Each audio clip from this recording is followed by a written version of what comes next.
disponível, começou agora, tá? Disponível para que seja biodisponível, que tenha estabilidade para administrar esses ativos ou fármacos, então a tecnologia ela é utilizada nesse processo. A gente comentou um pouquinho também como é que esse processo ocorre, né? Desde a descoberta de novos fármacos até a transformação nisso, em um medicamento no mercado, a gente passa por diversas fases do estudo. Então, a gente passa por fases pré-clínicas, que são estudos in vitro, em laboratório, em vivo, em animais, e também a gente vai para os estudos clínicos, estudo clínico de fase 1, em voluntários saudáveis, de fase 2, em voluntários com a doença que se deseja tratar, e de fase 3, numa população bem mais ampla, em diversas partes do mundo, para a gente testar a segurança e eficácia desse novo medicamento. Então, como é que esse ativo, junto com esses recipientes, vão se comportar em uma população grande e se isso não vai trazer nenhum malefício à saúde.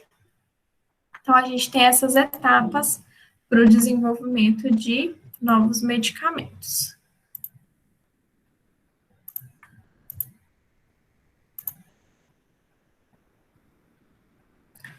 No finalzinho da aula, eu estava falando então para vocês que a gente tem 3 tipos diferentes de descoberta de novos fármacos. Pode ser acidental, ou seja, está se pesquisando outro ativo, outra propriedade farmacológica e acaba se descobrindo uma propriedade farmacológica diferente.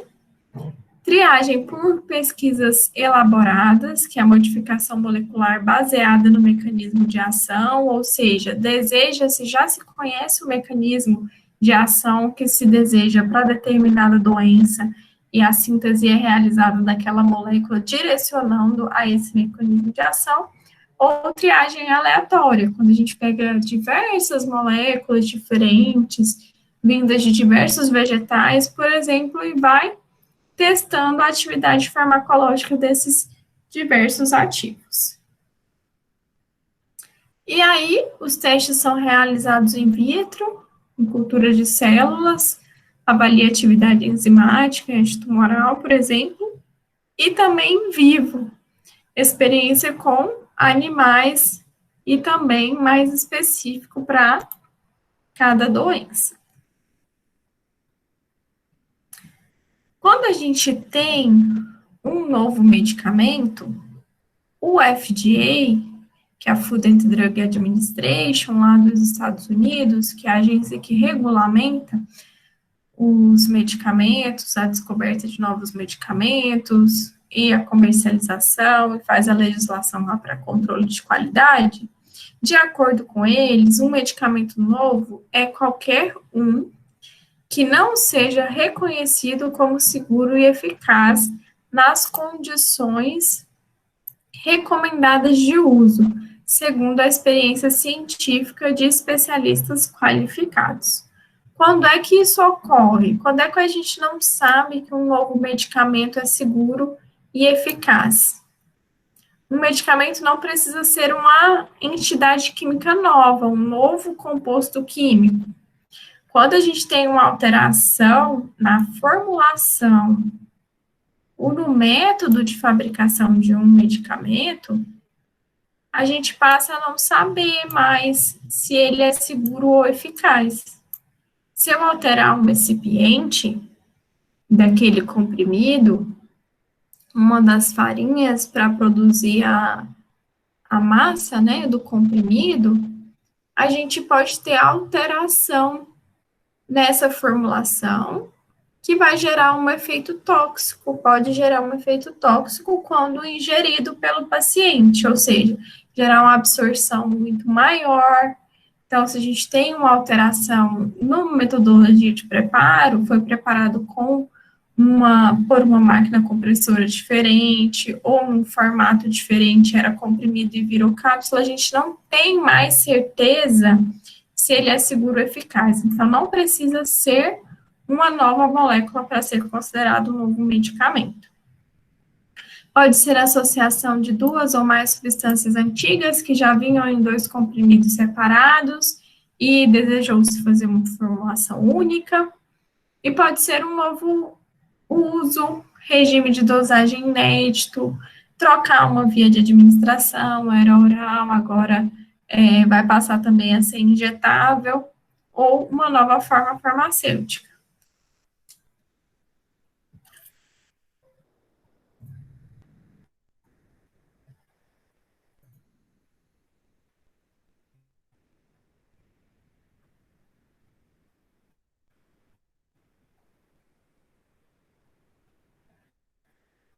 Oi, Carlos Eduardo, tudo bom?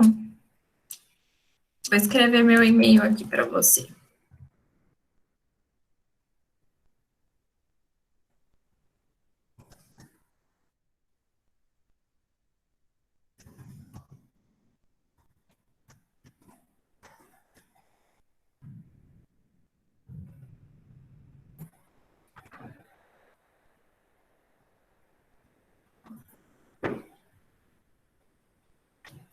Então, um novo medicamento, ele não é só considerado novo quando é um ativo novo, ele também pode ser considerado novo quando a gente tem alguma modificação nessa formulação realizada pela equipe de desenvolvimento lá da indústria farmacêutica. E aí, quando a gente tem essa nova formulação, é feita uma caracterização biológica. Então, as substâncias candidatas a novos fármacos devem ser submetidos a testes para a gente ter essa caracterização quanto à atividade farmacológica, como que vai ser a metabolização e se ele é tóxico ou não. Então, para julgar se um fármaco é seguro ou eficaz, testes devem ser realizados para que a gente tenha informações sobre ele, e aí ele pode ser, como ele vai ser absorvido pelo nosso organismo, como que ele vai ser distribuído, armazenado, metabolizado e excretado, e como ele vai afetar a ação das células, dos tecidos e dos nossos órgãos. Então, sempre que um novo ativo for ser testado, essa caracterização biológica deve ser realizada.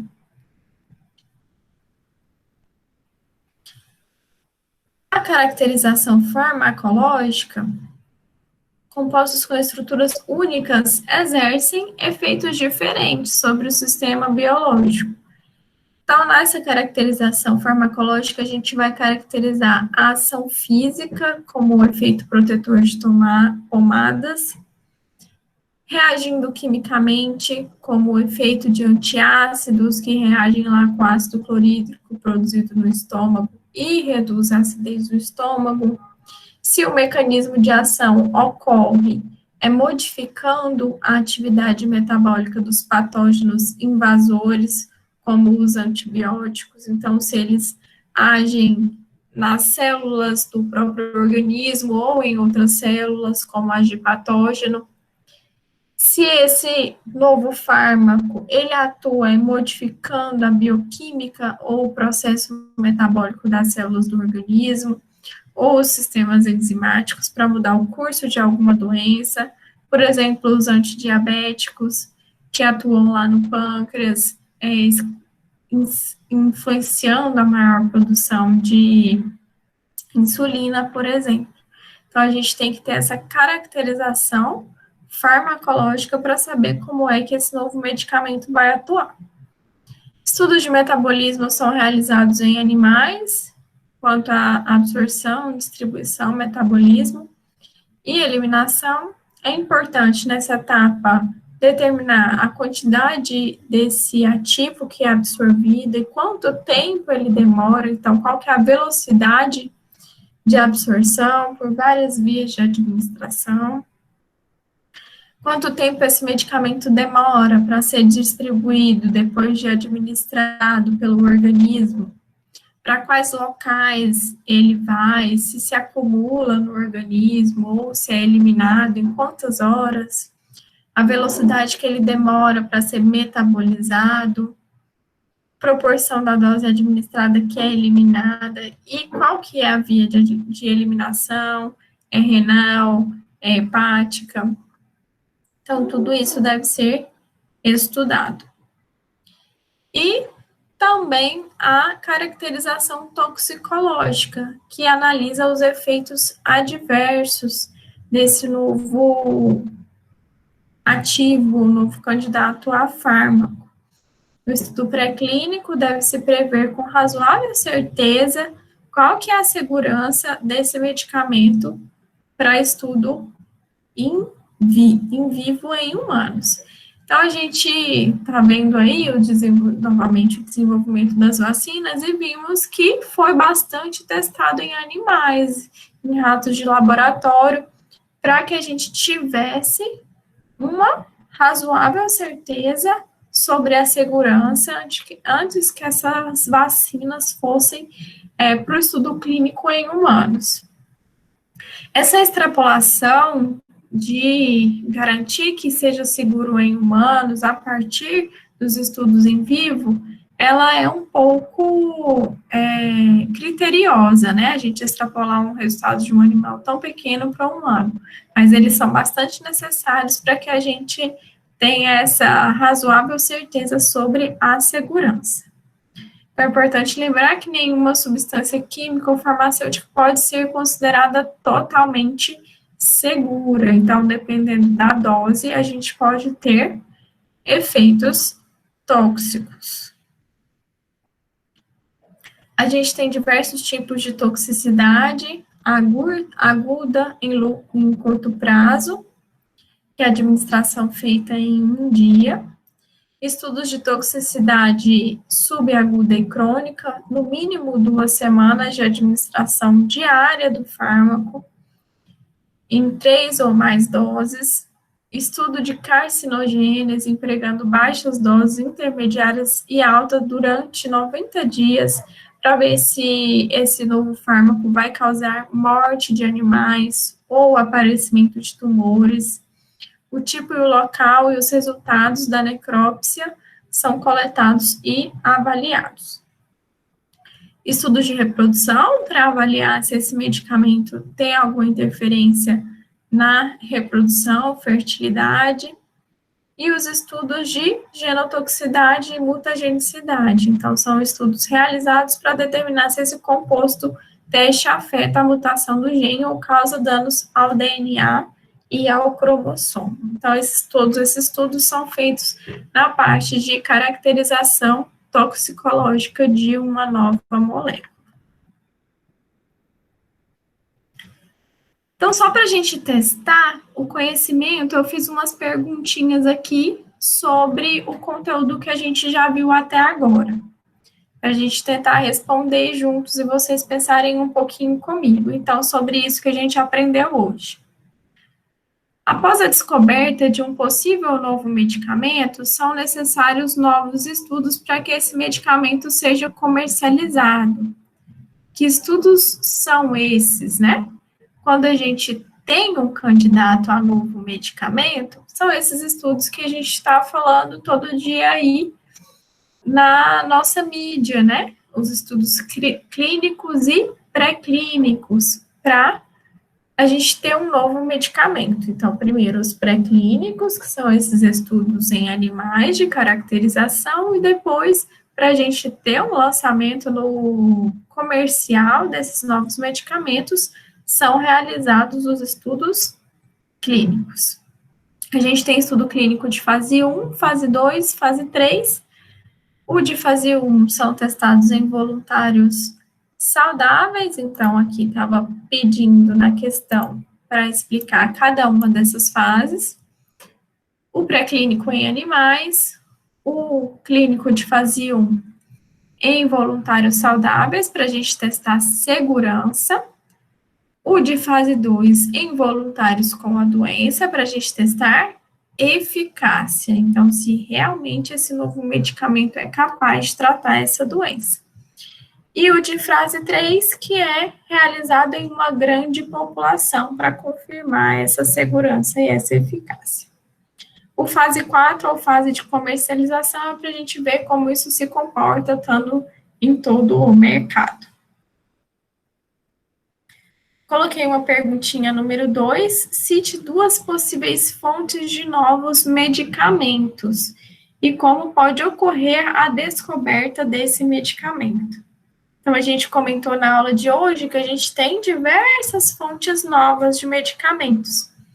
Entre elas, a gente tem a origem vegetal, que é a mais comum e mais antiga origem da extração de ativos. A gente tem origem animal, como os hormônios. A gente tem origem biotecnológica, como o RNA combinante, e também os anticorpos monoclonais utilizados para tratamento de câncer, por exemplo. Temos a terapia gênica, que eu mostrei para vocês, aquele exemplo daquele paciente com leucemia, que teve os linfócitos T retirados, modificados e recolocados no organismo para combater as células cancerígenas. Então, esses seriam exemplos, possíveis fontes de novos medicamentos de origem animal, vegetal, terapia gênica, de origem biotecnológica. E como pode ocorrer a descoberta desses medicamentos? Eu falei para vocês que ela pode ocorrer de forma acidental, os pesquisadores estarem pesquisando qualquer outro tipo de atividade farmacológica e acabar encontrando uma atividade farmacológica naquele ativo. Por pesquisa aleatória, quando a gente testa vários ativos para descobrir quais os mecanismos de ação eles têm, ou uma pesquisa focada, procurando encontrar um mecanismo de ação específico baseado na molécula, no mecanismo de ação que aquela molécula pode promover. Então, esse tipo de pesquisa é mais utilizado lá na química farmacêutica, que desenvolve moléculas com determinados mecanismos de ação conhecidos. Na terceira perguntinha, que eu coloquei para a gente ver se aprendemos, é o que é um mecanismo, o que é um medicamento novo segundo o FDA. Então, quando a gente pensa em medicamento novo, a tendência é a gente achar que o medicamento novo é todo aquele medicamento que tem um ativo novo. Mas não, segundo o FDA, para a Anvisa também, um novo medicamento é todo aquele que ainda não é seguro e eficaz, que ele ocorreu alguma modificação na sua forma farmacêutica, na sua composição, metodologia, ou que vai trocar a via de administração daquele medicamento. Então, isso será um novo medicamento, porque a gente não sabe se trocar, por exemplo, a via de administração de oral por via injetável, intramuscular, se isso será seguro e será eficaz para o tratamento daquela doença. Então, um novo medicamento, sempre que ocorre alguma modificação. Então, se eu perguntar para vocês, o genérico é um novo medicamento? É, porque ele é produzido por uma outra indústria, com outros recipientes, e essa indústria, então, vai ter que comprovar a sua segurança e eficácia, mesmo ele sendo uma cópia de um medicamento referência. E, por último, quais são os critérios para a caracterização biológica de um novo medicamento? Foi isso que eu falei agora no finalzinho. A gente tem a caracterização toxicológica, farmacológica e de metabolismo. Então, a gente tem que caracterizar uma nova molécula quanto a esses tipos. Temos que saber qual que é o mecanismo de ação, depois a gente tem que saber como que ele se comporta no organismo, como é que ele vai ser distribuído, qual a velocidade de distribuição, como ele vai ser eliminado. E também, quando a gente tem uma nova molécula, a gente tem que saber fazer a caracterização toxicológica, provavelmente feita em animais, para garantir as doses, saber qual posologia pode ser utilizada, se causa surgimento de câncer, se causa alguma alteração de fertilidade. Então, para a gente ter clareza sobre as informações tóxicas. Então, caracterização biológica toxicológica, de metabolismo e de mecanismo de ação farmacológica. Alguém ficou com alguma dúvida nas respostinhas dessas perguntas?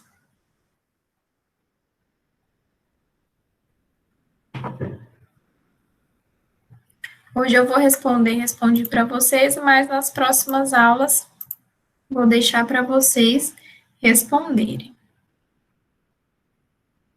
Oi, Adriele, é que eu não coloquei nenhum conteúdo, não coloquei o PDF ainda na unidade 1, por isso que não está abrindo nada lá hoje.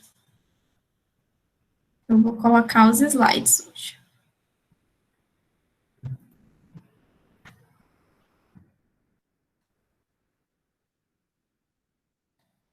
Quando a gente tem um medicamento que é novo, ou chamado inovador, a gente sempre ouve falar, esse medicamento está patenteado, né?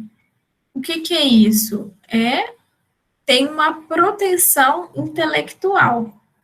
Então, a expressão da propriedade intelectual refere-se a criações do intelecto humano e os direitos de propriedade intelectual.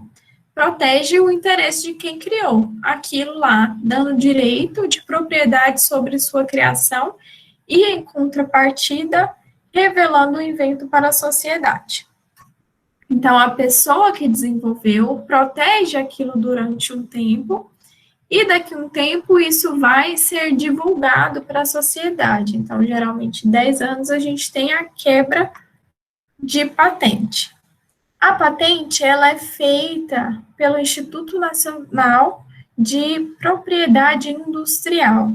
Então, quando a indústria desenvolve um novo medicamento, um medicamento inovador, que não existe ainda no mercado, ela faz o pedido dessa patente, que é um título de propriedade concedido pelo Estado que assegura ao seu titular exclusividade temporária para a extrapolação de uma determinada invenção.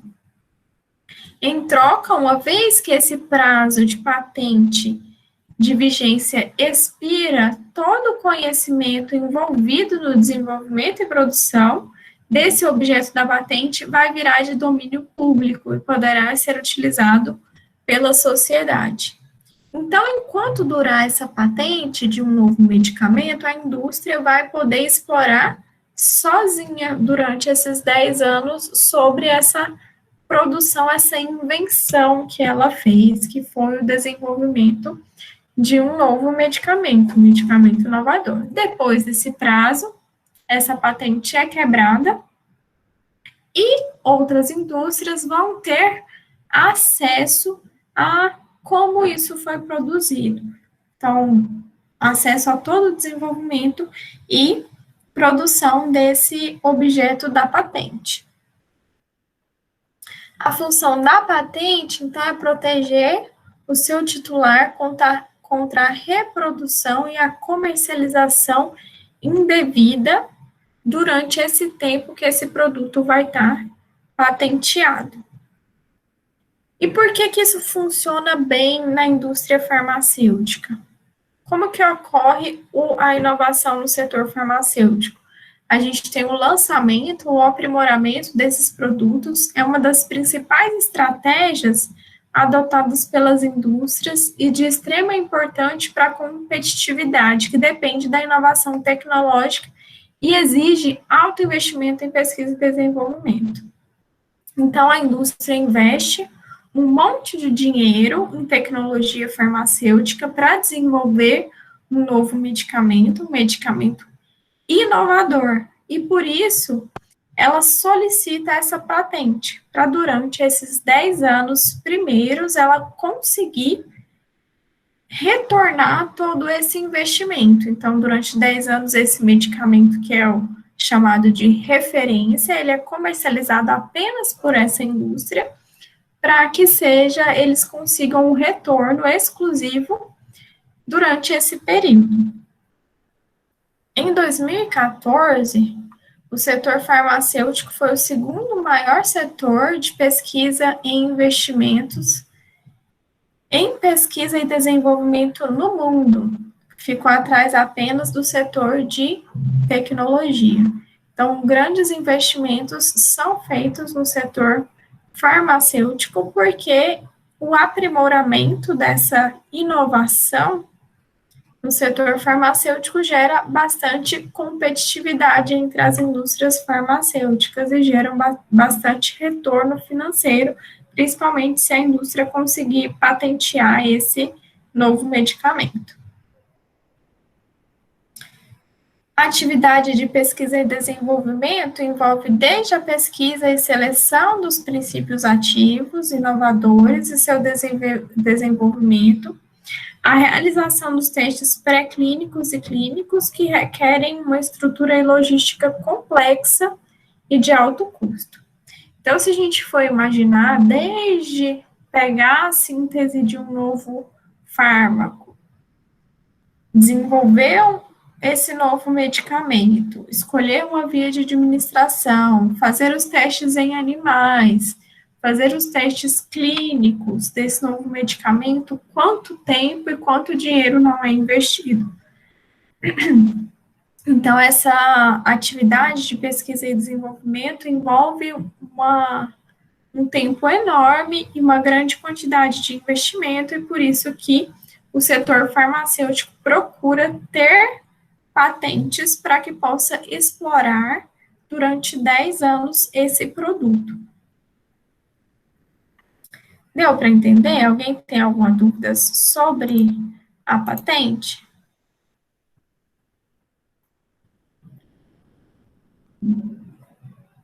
Da importância de patentear um novo medicamento?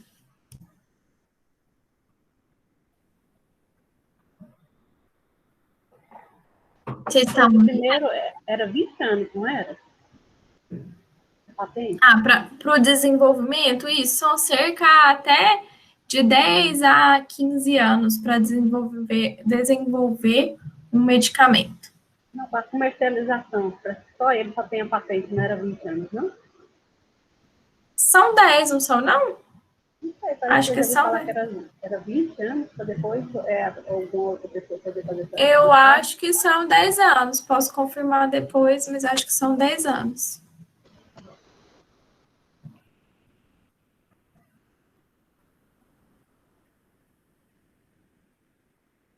Adriele, as perguntinhas vão estar no PowerPoint da aula, nos slides da aula de hoje.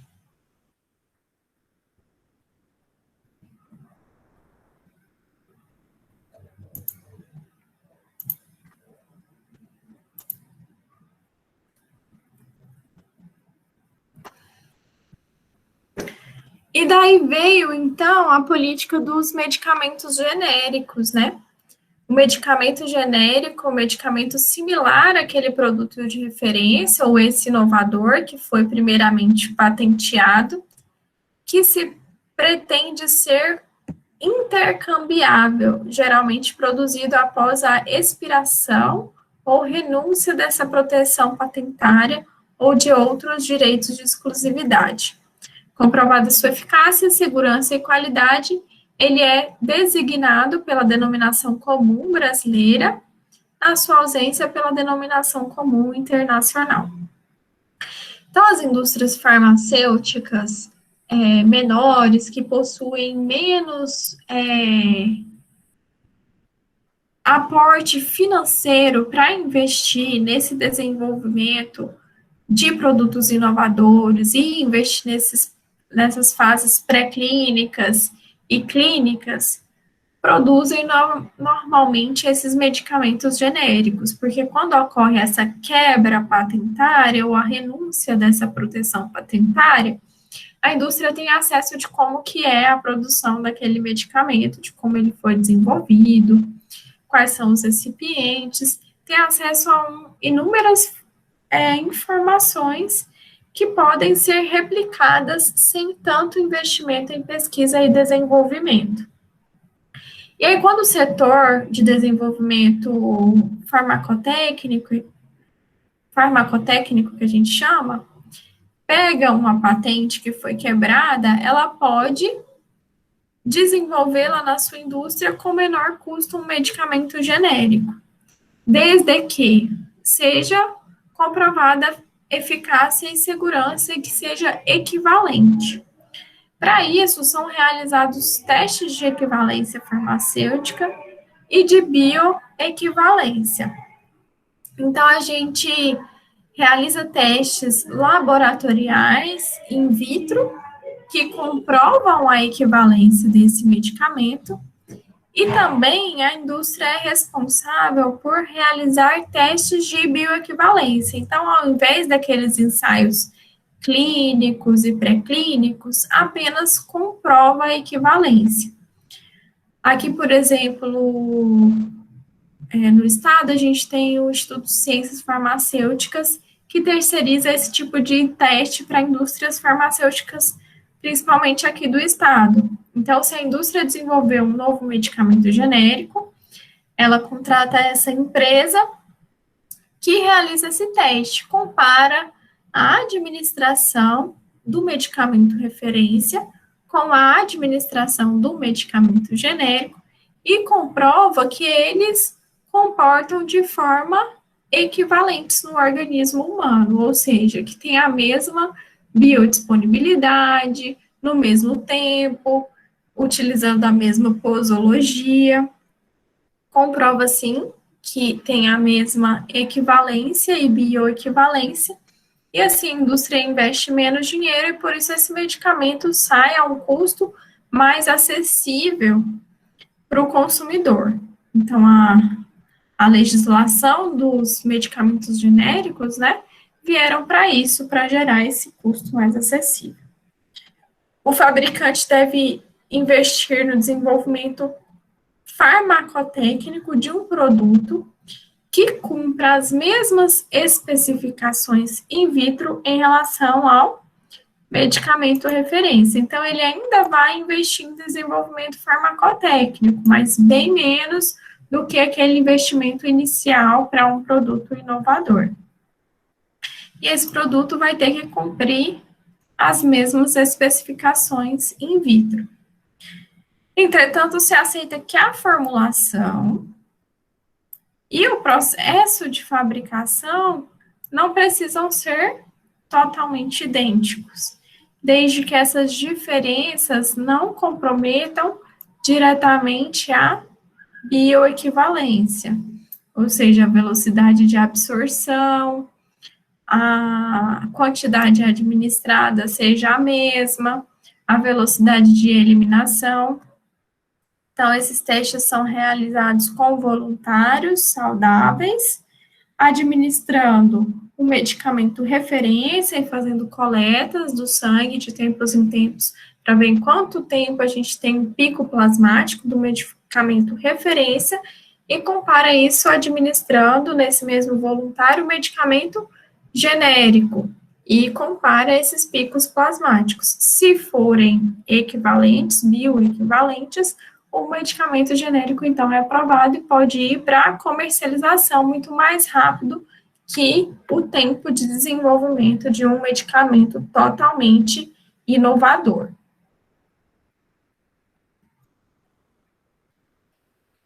Da mesma forma, o medicamento genérico, mesmo sendo uma cópia, né, do medicamento referência, mesmo esse setor de desenvolvimento farmacotécnico tendo acesso a esse medicamento que era inovador, esse medicamento genérico vai passar por um processo de registro na vigilância sanitária como um medicamento novo. Então, é um novo registro por conta dessas diferenças, às vezes na formulação, às vezes no fornecedor do fabricante, às vezes no maquinário que produz o comprimido. Então, a gente tem mudanças que podem ser significativas, então todos esses testes de bioequivalência são reunidos e levados até a Anvisa para registrar esse medicamento como um novo medicamento. Então, por isso que ele passa por todo o processo envolvendo a tecnologia farmacêutica, que é um redesenvolvimento, mesmo sabendo como esse medicamento foi desenvolvido e produzido, quais foram os recipientes, qual a metodologia de preparo. Para essa indústria, ele é um novo medicamento e a Anvisa também trata assim. Então, a gente vai ter um novo número de registro para esse novo medicamento genérico. Aqui no Brasil, somente a Anvisa tem competência de conceder um registro para comercialização de um novo medicamento, sendo ele genérico ou referência ou similar. Contudo, a gente não tem relação entre o processo de obtenção do registro de comercialização com a obtenção de uma patente. Não está correlacionado. Lá nos Estados Unidos, o pedido de patente, juntamente com o pedido de registro, pode ser realizado lá no FDA. Aqui no Brasil, eu mostrei para vocês que o pedido de patente ele é realizado no INPI, no Instituto Nacional de Pesquisa Industrial. Lá é onde é realizado o pedido de patente. Os pedidos de patente da área farmacêutica passaram a ser também analisados pela Anvisa, uma medida provisória de 1999, mas a Anvisa não tem autorização para realizar uma patente. Ela realiza o registro do novo medicamento. Então, primeiro a gente pode, quando desenvolve um novo medicamento, a primeira coisa a ser realizada quando a indústria desenvolve é um pedido de patente. Por exemplo, lá no meu doutorado, o nosso grupo de pesquisa desenvolveu uma nanopartícula para tratamento de doenças inflamatórias da pele. E aí a gente foi lá e solicitou um pedido de patente, mesmo não sendo uma indústria farmacêutica, para que, se isso virar um produto futuramente, a gente tenha poder sobre esse produto durante os próximos 10 anos. Se isso virar um medicamento, um outro pedido vai ter que ser feito lá na Anvisa, para que ela conceda, então, o registro para utilizar essa nova formulação, esse creme contendo nanopartículas, como um novo medicamento. Então, a gente não tem uma relação, não é automaticamente que você pede, que a indústria solicita uma patente, que ela já tem o registro do medicamento. Uma coisa é a patente e outra coisa é solicitar o registro. Para solicitar a patente, a gente tem que ter um novo produto, um produto inovador, um processo novo.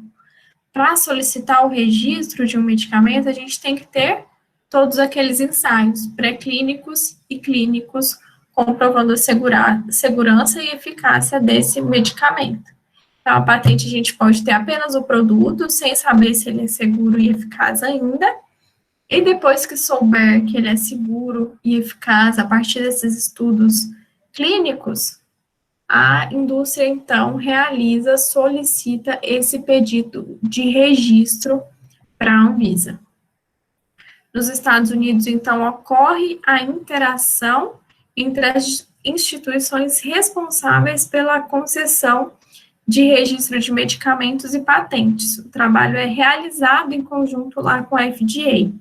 Então, quando a indústria americana, ela produz um novo medicamento, ela produz um formulário chamado New Drug Administration, que é de novos fármacos, né, da administração de novos fármacos. Esse formulário vai tanto para a proteção patentária, quanto para o registro de novo medicamento, junto ao FDA. Então, eles trabalham juntos a produzir um novo medicamento. A registrar esse novo medicamento, diferente aqui do Brasil, que isso é realizado de forma separada. Professora, Oi.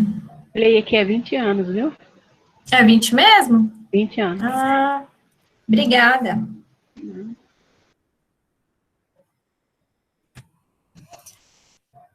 Então, resumindo, hoje a gente falou sobre a aprovação de novos medicamentos, como que isso é realizado. Os novos medicamentos são aprovados por essas agências regulamentadoras governamentais, aqui no Brasil pela Anvisa, nos Estados Unidos pelo FDA. Para que esses medicamentos sejam aprovados e registrados, a gente tem que passar por estudos pré-clínicos e clínicos. Então, o medicamento novo, quando a gente tem um ativo novo, a gente tem que confirmar se ele é seguro e eficaz, e essa confirmação é feita através desses testes pré-clínicos que podem ser realizados in vivo, em animais, e também in vitro, em células. E depois, a sua segurança e eficácia é confirmada com testes em humanos.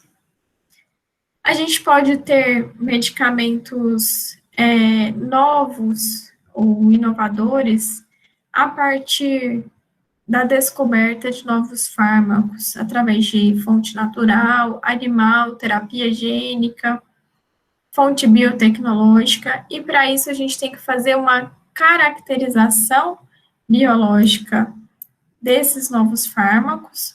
Então, desses novos candidatos, a gente pode também chamar eles de protótipos, a novos candidatos de fármaco. Então, esses protótipos, eles são testados para definir a sua caracterização biológica. Então, a gente tem que definir qual que é o mecanismo de ação, se ele vai ser para passar topicamente, vai exercer uma ação protetora na pele, se ele vai ser administrado via oral, se o mecanismo de ação dele, por exemplo, for ser um antiácido, como é que ele reage com ácido para neutralizar essa acidez, se ele age contra um micro-organismo patógeno. Então, a caracterização microbiológica passa desde o mecanismo de ação, como é que esse fármaco vai agir no organismo para tratar qual doença. É diabetes, é hipertensão, é enxaqueca, é uma inflamação, para que a gente vai utilizar esse fármaco e como que ele funciona, qual que é o mecanismo de ação. Depois que souber qual que é o mecanismo de ação, como é que esse fármaco é metabolizado e eliminado do organismo. Então, vários testes são feitos em animais, coletando amostras desses animais, amostra sanguínea, fazendo a necrópsia após a eutanásia do animal, para ver em qual parte do organismo ele ficou mais acumulado, se acumulou em alguma parte cerebral, se foi no rim, se foi no fígado, ou se foi completamente metabolizado e eliminado do organismo. E uma parte importante dessa caracterização biológica, que deve ser realizada antes da gente produzir um novo medicamento, é também a caracterização toxicológica. Então, essa caracterização deve ser feita quanto à toxicidade aguda, carcinogênese, efeitos sobre a fertilidade. E essa caracterização também é feita em animais. Então, doses diferentes desse novo ativo, desse novo fármaco, são administrados em animais, e os efeitos sobre eles, os efeitos tóxicos, são observados administrando diferentes quantidades do fármaco por diferentes dias e observando se isso provocou a alteração de alguma etapa do metabolismo desses animais. E por último, a gente falou de inovação tecnológica. Então, como é que as indústrias farmacêuticas, qual que é o processo para a gente desenvolver um novo medicamento e para que essa indústria chegue a comercializar esse novo medicamento a partir do registro dele na Agência Nacional de Vigilância Sanitária. Então, esse processo pode começar normalmente por um medicamento inovador, que é patenteado. Esse medicamento esse produto que é patenteado, ele depois ainda tem que passar por uma etapa de aprovação pela agência reguladora, ou seja, tem que passar por testes pré-clínicos e clínicos para que se ganhe o registro na Anvisa. O processo de patente é realizado pelo INPI e o registro de novos medicamentos é realizado pela Anvisa. Para que o INPI realize um pedido de patente de um novo medicamento, de um produto, ele tem que ser inovador. Então, algum aspecto daquele produto, algum aspecto de produção dele tem que ser totalmente inovador, que não tenha sido utilizado ainda. A partir disso, o INPI confere a essa indústria esse pedido e a indústria tem, então, como corrigido pela colega, 20 anos para poder explorar financeiramente desse produto. Então, durante esse tempo que o desenvolvimento desse produto estiver protegido pela patente, a indústria vai poder obter recursos financeiros advindos desse produto apenas por ela mesma, sem que terceiros usufruam disso. E, em troca, essa proteção patentária, depois que essa patente é quebrada, esses dados ficam, então, de domínio da sociedade. E a partir daí que surgiu, então, os genéricos, porque outras indústrias podem, então, ter acesso ao método de fabricação, a metodologia de fabricação, aos recipientes desse medicamento que estava sob proteção patentária, e assim, com menor custo de desenvolvimento desse novo medicamento, produzir um medicamento que seja genérico e comprovar apenas a bioequivalência.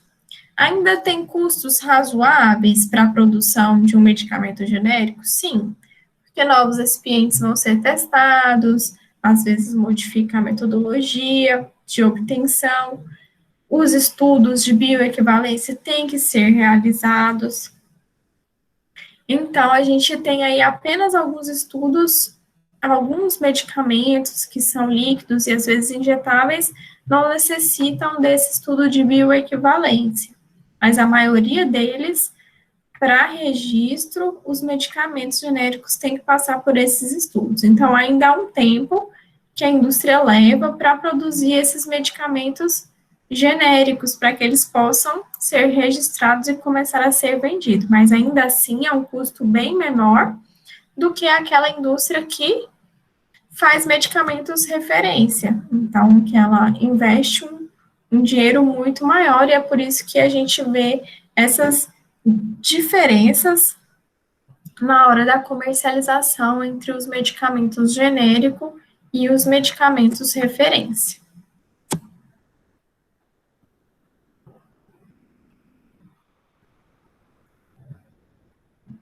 E aí, pessoal, tem alguma dúvida sobre o desenvolvimento de novos fármacos, o processo de patente?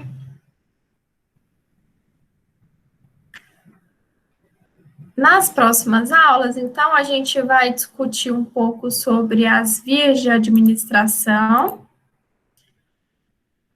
de medicamentos. Então, quais são essas vias de administração e como é que a gente escolhe qual via que esse medicamento novo vai ser administrado. Então, a tecnologia farmacêutica sempre está trabalhando com o desenvolvimento de medicamentos. Então, vocês vão ver que a gente vai aprender como fazer uma emulsão que óleo usar, que recipiente utilizar para fazer essa emulsão.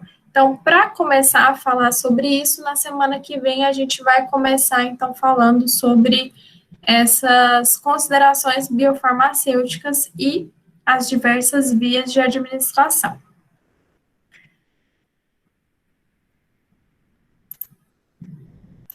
Todo mundo me enviou o e-mail já? Deixa eu olhar aqui.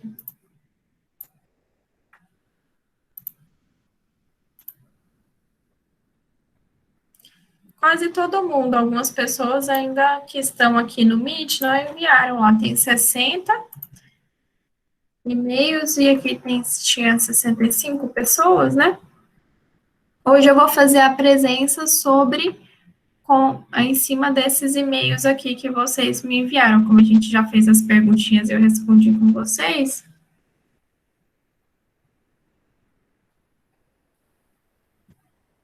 Tá bom, Amanda, tudo bem. Eu adiciono lá o seu Gmail.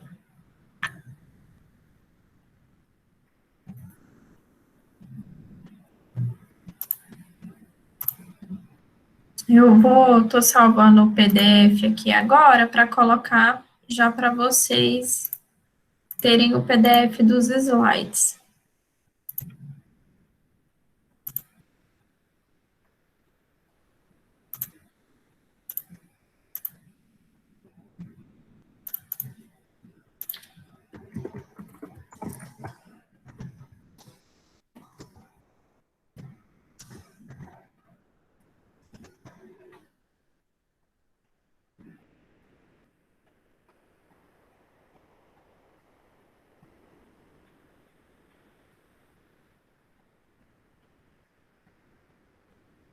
Oi, Wendenberg. A partir de semana que vem eu já vou colocar as atividades na plataforma. Essa semana a gente está só começando, né? Eu ainda não coloquei, mas a partir de semana que vem a gente já vai fazer atividades durante a aula que vão ser colocadas lá na plataforma.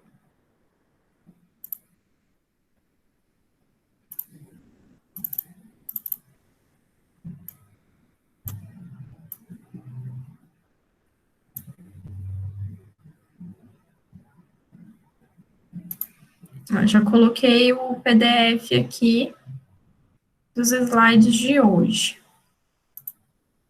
Na unidade 1, para vocês terem acesso. Assim que a gente terminar a aula, eu vou colocar a gravação da aula.